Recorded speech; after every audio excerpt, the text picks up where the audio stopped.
मित्रों, आज हम भाद्रपद मास के कृष्ण पक्ष की अजा एकादशी, जिसे जया एकादशी भी कहते हैं, उसका महात्म्य और उसका महत्व, साथ साथ कथा भी, व्रत और पारण भी बताएंगे, जिसे आप ध्यानपूर्वक सुने। यह एकादशी सभी वैष्णवों के लिए तो अत्यंत आवश्यक है ही, और जो मोक्ष चाहते हैं, आवागमन संसार से मुक्ति चाहते हैं, घर में सुख शांति चाहते हैं, क्लेश नहीं चाहते, उन सभी के लिए, सभी गृहस्थों के लिए भी आवश्यक है। तो आइए हम पहले जानें कि एकादशी का महत्व क्या है। कहा गया है, विष्णु एकादशी गीता तुलसी विप्रधेनवः असारे दुर्ग संसारे सप्तदी मुक्तिदायिका। विष्णु भगवान की एकादशी, और जो व्यक्ति गीता का पाठ करता है, जो तुलसी की सेवा करता है, जो गाय की सेवा करता है, वह इसा मायामय संसार से मुक्त हो जाता है। तो आइए हम पहले समझें कि हम यह व्रत कैसे करें और किस दिन करें। इस वर्ष सन 2024 भाद्र कृष्ण पक्ष की जया एकादशी, अजा एकादशी जिसे कहते हैं, वह 29 अगस्त को पड़ रही है, और यह बहुत ही शुभ है, इसलिए कि सर्वार्थ सिद्ध योग है, और यह बुधवार के दिन पड़ रही है। तो इस दिन आप व्रत कैसे करेंगे, और इसका पारण दूसरे दिन होना है 30 अगस्त को सुबह 6:21 से 6:21 से लेकर के 8:21 तक इसके अंदर आप पारण कर लें। ये तो हो गया आपका व्रत और पारण का नियम। अब व्रत कैसे करें शुरुआत, जो आपको 29 अगस्त को करना है।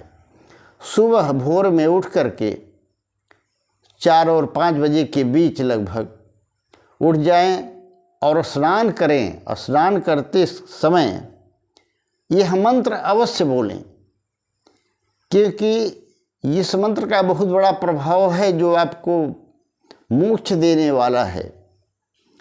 अयोध्या मथुरा काशी कांची माया कांची अवंतिका पुरी द्वारावती चैव सप्तैते मोक्षदायिका।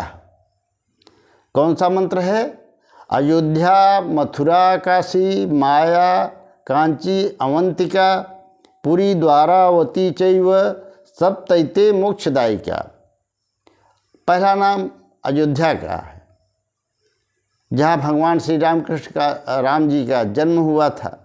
मथुरा का भी बहुत बड़ा महत्व है। काशी तो विद्वानों की नगरी है ही है। माया हरिद्वार, कांची जहाँ शंकराचार्य ने अपनी पीठ बनाई थी, अवंतिका उज्जैन, और पुरी जगन्नाथपुरी, और द्वारावती का मतलब द्वारिका। इनका नाम लेने मात्र से भगवान विष्णु प्रसन्न हो जाते हैं। तो इस मंत्र को बोलते हुए आप स्नान करें और संकल्प लें व्रत का। और उस दिन आपको बिल्कुल अन्न नहीं ग्रहण करना है। कहा गया है कि एकादशी के दिन अन्न का बहुत बड़ा दोष होता है, और इस व्रत को करने से पहले, एक दिन पहले आपको सात्विक भोजन करना है, अर्थात मांस मदिरा शराब आदि का सेवन नहीं करना है, कोई गलत चिंतन नहीं करना है, गलत विचार नहीं लाना है मन में, चावल भी नहीं खाना है, और दूसरे दिन आप बिल्कुल निराहार रह सकते हैं या फलाहार एकादशी का व्रत कर सकते हैं। तो इस दिन भी कुछ नियम ऐसे हैं जो आपको पालन करने योग्य हैं। सर्वप्रथम संकल्प करें, भगवान विष्णु का पूजन करें। भगवान विष्णु का पूजन करके पूरे दिन व्रत रहें। और दूसरे दिन पारण करें। ये एकादशी का महत्व तो इतना ज़्यादा है कि